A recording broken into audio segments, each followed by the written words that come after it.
Macan tutul dikenal sebagai salah satu kucing yang paling agresif, pemangsa yang brutal, sosok dingin yang seakan tanpa ampun. Sepak terjangnya sudah dikenal luas, membuatnya jadi bahaya tersendiri yang sangat dihindari, bukan hanya oleh mangsanya, tapi bahkan oleh para pesaingnya, dan tentu saja oleh manusia. Macan tutul adalah sosok yang buas. Beberapa kali mereka melakukan serangan yang tidak terduga. Jika hanya menyerang mangsa, maka hal itu masih wajar karena mereka adalah pemangsa. Tapi macan tutul melakukan lebih karena mereka juga menyerang para pesaingnya, menyerang jenisnya sendiri, dan dalam kondisi tertentu mereka juga menyerang manusia.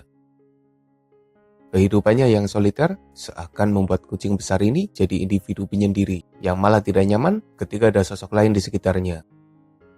Beberapa kali macan tutul kedapatan bertarung dengan jenisnya sendiri ketika mereka bertemu. Bahkan jika kita mengamatinya lebih detail, mereka juga melakukan kanibalisme pada anaknya sendiri. Itu adalah perilaku yang menimbulkan perasaan tidak nyaman bagi manusia. Perilaku yang lewat batas bagi manusia. Tapi macan tutul adalah hewan buas. Mereka punya caranya sendiri untuk bertahan hidup.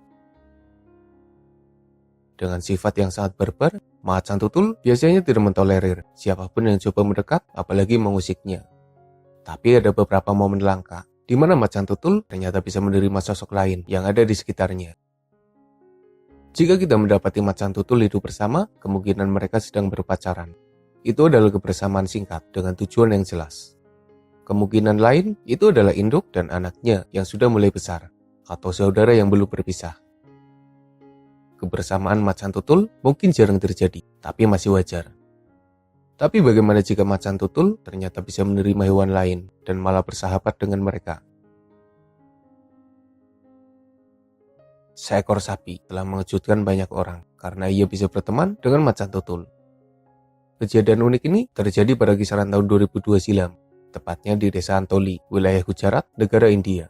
Andai tidak ada buktinya, mungkin cerita ini bisa dianggap hoax dan sekedar khayalan semata. Mengutip laman Times of India, ada seekor macan tutul liar yang berusia sekitar 1 tahun, tapi sudah menarik perhatian banyak orang di desa Antoli. Macan tutul itu hidup liar di dalam hutan, tapi saat malam tiba, ia bergerak memasuki pemukiman desa. Di sekitar desa, ada beberapa ternak yang dibiarkan di tempat terbuka, di mana sang pemilik tetap mengikatnya memakai tali supaya tidak kabur.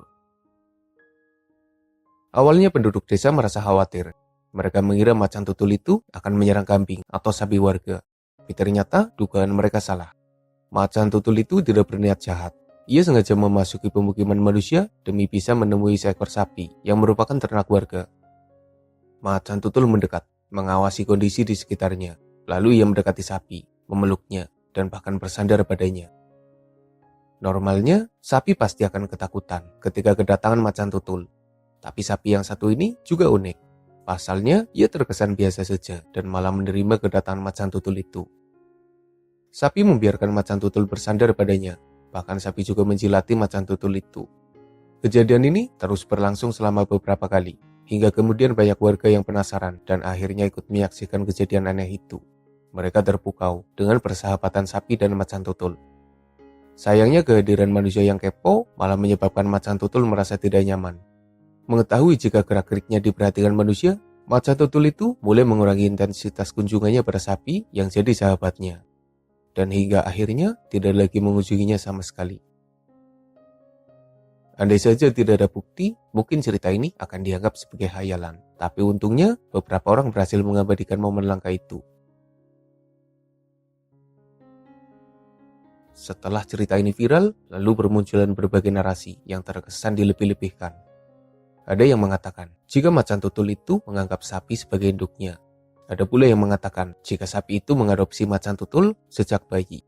Ada yang mengatakan, jika keduanya jatuh cinta. Dan berbagai narasi lain yang sebenarnya adalah dugaan dari fenomena langka itu.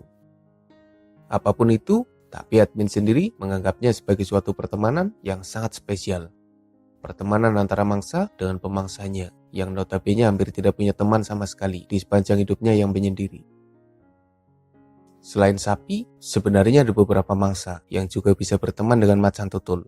Tapi pertemanan mereka hanya berlangsung selama beberapa saat.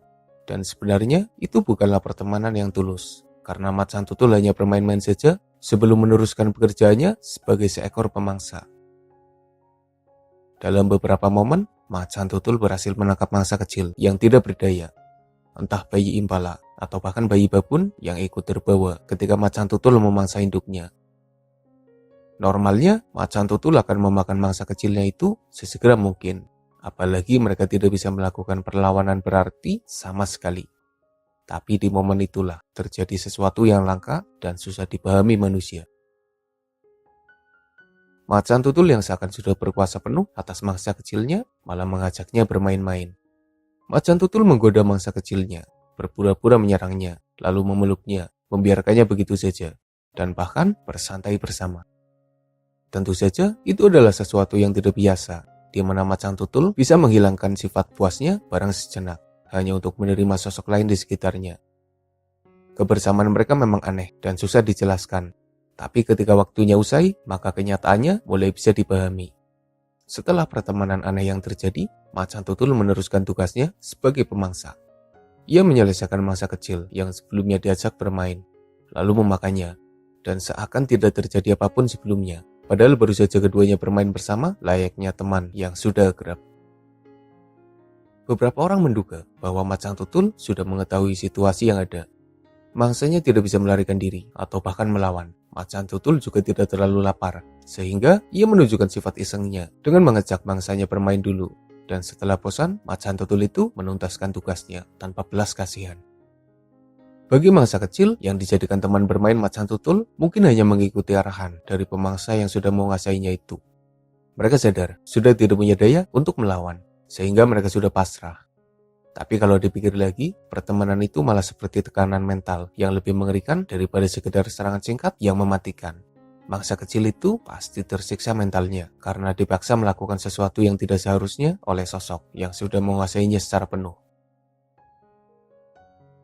Di kebun binatang dan penangkaran, macan tutul juga kedapatan bisa berteman dengan hewan lain, tapi biasanya tetap dibatasi karena mereka punya sifat puas yang bisa saja berubah jadi agresif dan malah melakukan serangan yang tidak terduga. Macan tutul bisa berteman dengan singa, bisa berteman dengan harimau, bisa menjalin hubungan dengan hewan-hewan lain yang ada di sekitarnya. Meski aneh, tapi masih bisa diterima karena adanya campur tangan dari manusia. Beda ceritanya jika pertemanan mereka terjadi secara alami, seperti kasus sebelumnya.